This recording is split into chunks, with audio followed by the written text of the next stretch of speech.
Hello বন্ধুরা, আমরা 90 day spoken English ক্লাসের আজকে ষষ্ঠ দিনে উপস্থিত হয়েছি।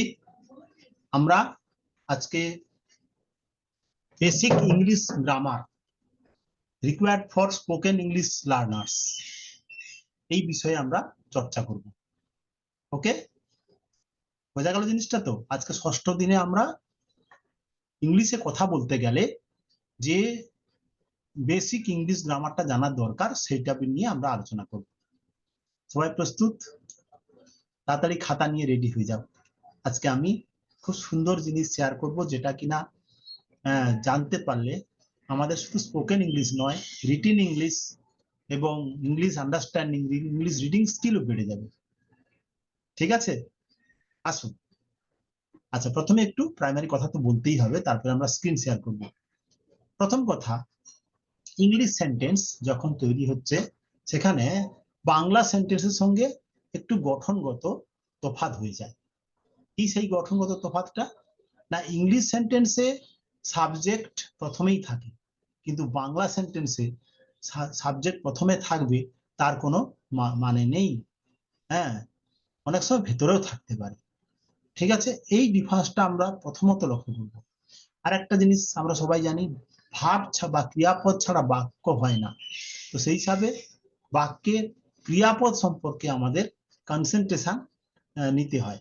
আমি বলি, ভার্ব হচ্ছে আমাদের শরীরের হৃৎপিণ্ডের মতো কাজ করে। Verb is the heart of the sentence. This is my observation as an English teacher for more than 26 years. 26 বছর বেশি সময় ধরে আমি ইংলিশ টিচার হিসাবে কাজ করছি। আমার অভিজ্ঞতা গ্রামাঞ্চলে, আধা শহরে, মূল শহরে। বর্তমানে আমি মূল শহরে আছি এবং সেখানেও দেখছি বাংলা মিডিয়ামের ছেলেদের একই অবস্থা, এবং সেখানে তাদের এই বাক্যের ইংলিশ বাক্য তৈরির যে বেসিক কনসেপশনটাই তাদের নেই। ঠিক আছে, যাই হোক, আর কথা না বাড়িয়ে আমরা ভার্বের ব্যবহার সম্পর্কে জানবো।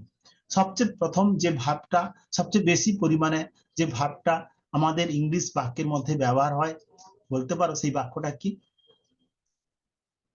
সেই ভার্বটা কি যার ফর্ম ছাড়া কোনো ইংলিশের লেখা এক পৃষ্ঠা লেখার মধ্যে সেই ভার্ব নেই, এটা হবে না। বলতে পারবে সেই ভার্বটা কি? আমি কিন্তু খুব দায়িত্ব নিয়ে খুব ভালোভাবে বলছি, আমার ছাত্র ছাড়া এই প্রশ্নটার উত্তর সহজে কেউ দিতে পারবে, এবং কি আমার ছাত্ররাও সহজে দিতে পারবে না যদি না তারা বিশেষভাবে লক্ষ্য করে বা মনে রাখে। কোন সেই ভাব, যে ভাব ছাড়া বাক্য মানে খুব কম ইংলিশ বাক্য হয়। হ্যাঁ, সেটা সেই ভাব কোনো না কোনো ফর্ম থাকবে। কি সেই ভাবটা? নিশ্চয়ই খুব কৌতূহল হচ্ছে। হ্যাঁ, যদি কেউ জেনে থাকো তাহলে আমার এই ভিডিওর শেষে কমেন্ট বক্সে লিখে জানাবে যে হ্যাঁ স্যার, আমি জানি, I know the importance of this verb, I know the all the forms of the verb. আমি 26 বছর ধরে শিক্ষকতা জীবনে প্রায় এই কোশ্চেনটা আমি করি। এটা আমার শিক্ষক হওয়ার পেছনে একটা বড় গোপন সূত্র। হ্যাঁ, আমি ভালোভাবে বুঝেছিলাম সেই ভার্বটাকে, তার ব্যবহারকে। হ্যাঁ, সেই ভার্ব নয়, অন্যান্য সমস্ত ভার্ব আছে, তবে এটা একটা ভাইটাল পার্ট। বলি তাহলে সেই ভাবটা কি? না, সেটা কিছু না, সেটা হচ্ছে বি ভাব। বি বি কজন ছাত্র, কজন ভালো করে জানে যে বি ভাব, আসল ভাব, তার ফর্ম গুলো হচ্ছে am is are present form, was were past form, B E I N G being হলো প্রেজেন্ট পার্টিসিপল ফর্ম, এবং বিন হলো পাস্ট পার্টিসিপল ফর্ম। ঘাবড়ে যেও না, আমি প্রেজেন্ট পার্টিসিপল পাস্ট পার্টিসিপল বলছি বলে, কিন্তু এটাও তো ঠিক জানতে হবে। কি কি ধরনের ফর্ম না জানলেও আমাদের এইটুকু জানতে হবে, বি ভার্বের 7টা ফর্ম আছে। সেই 7টা ফর্ম কি কি? না, am is are, present form, was were past form, 3 দিয়ে 5 হয়ে গেল। আর কি আছে? না, বিআইএনজি বিং আর বিডব্লিউএন বি। তাহলে এই 7টা ফর্ম ইংলিশে প্রচুর পরিমাণে ব্যবহার। তাই প্রথমে আজকে ক্লাসে আমরা এই 7টা ফর্মের ব্যবহার আমরা জেনে নেব। প্রথমেই আমরা আসছি সেই ভার্ব ফর্মে। আমরা স্ক্রিন শেয়ার করব, স্ক্রিন শেয়ার করে দেখাবো কেমন ভাবে আমরা বি ভার্বের ব্যবহারটা আমরা করতে পারি। তো সরি,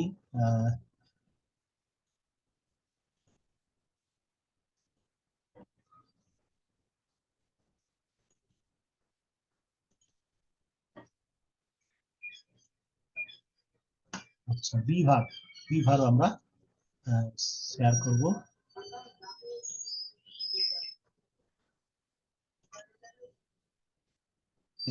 শেয়ারটা ভালোভাবে হচ্ছে না, চেষ্টা করছি।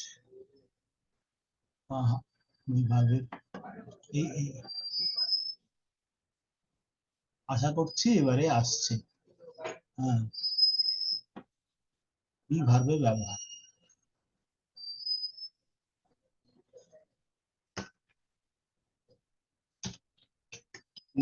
ভার্ব বি, ভার্ব বি, এই বি ভার্ব ব্যবহারটা আমরা ভালো করে জেনে নেব।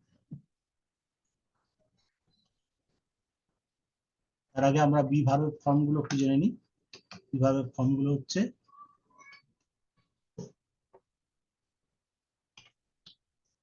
am, is, are, was, were, plus bing plus হচ্ছে been। এই সাতখানা ফর্ম হচ্ছে বি ভার্বের ফর্ম, যেগুলো আমরা ইংলিশ বাক্য তৈরিতে প্রায় ব্যবহার করি। এগুলো না জানলে আমাদের হবে না, তাই আমরা আলোচনা করছি। তো বি ভার্বের এই অ্যামিজার ফর্ম গুলো কোথায় বসে, সেটাই হচ্ছে আমাদের বিষয়। তো আমরা আচ্ছা আমরা একটা ছক ইনসার্ট করব।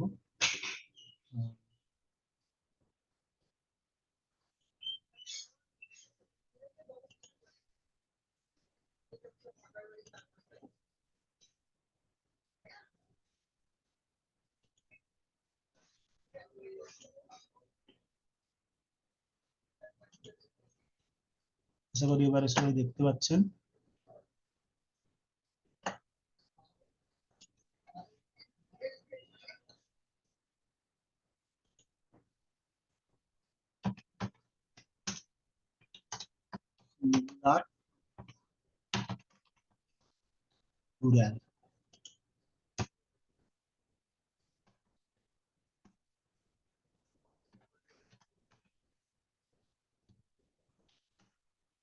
I am, আমি হই,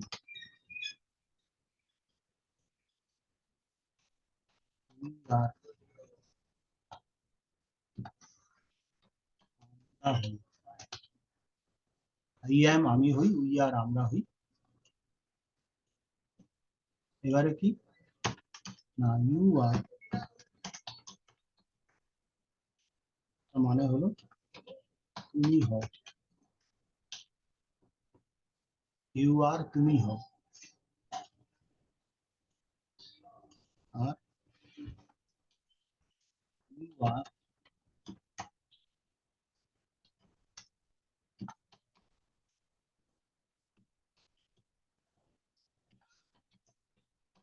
তোমরা হও। আর আছে he or she is, he or she is, সে হয়, আর দে আর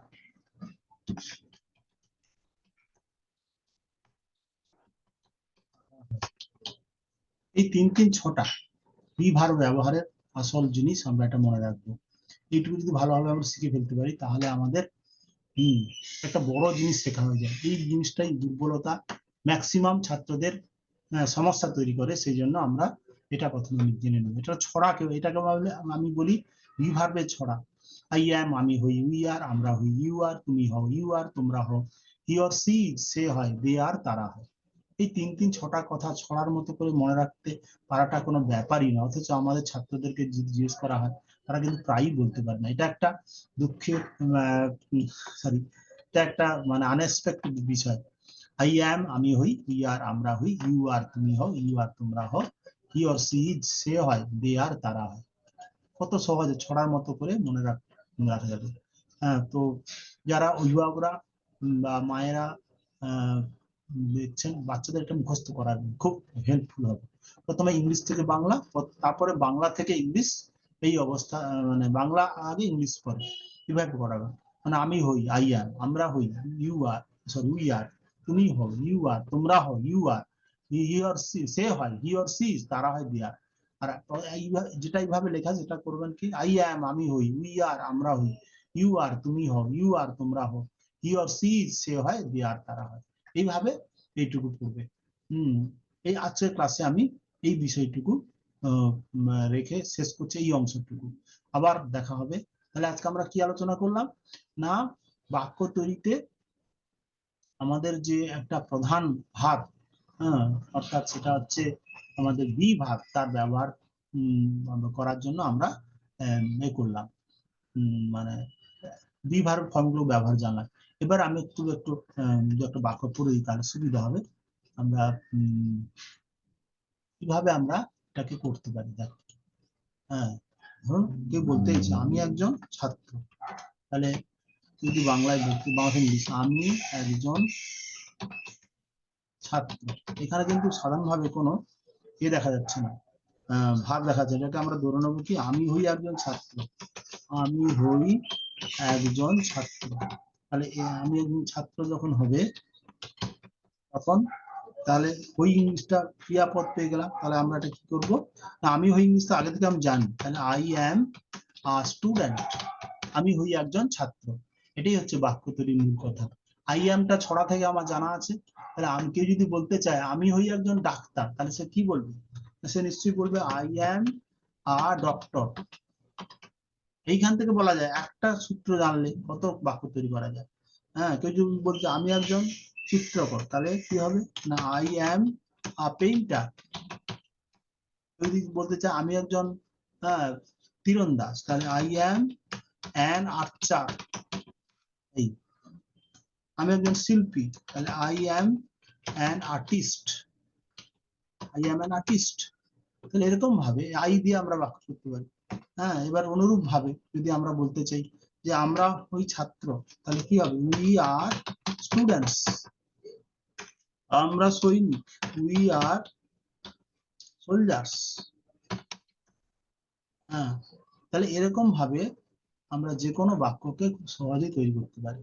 এবারে তুমি হও সৎ, ইউ আর অনেস্ট। হ্যাঁ, সে হয় সৎ, হি ইজ অনেস্ট। সে হয় দয়ালু, হি ইজ কাইন্ড। হ্যাঁ, সে খুব উচ্চাকাঙ্ক্ষী, he or she is ambitious, ambitious. তাহলে এই যে ধরনের বাক্যগুলো হচ্ছে না, এগুলো প্রত্যেকটা কিন্তু এই ছড়া থেকেই, এই সূত্র থেকেই করে নেওয়া হচ্ছে।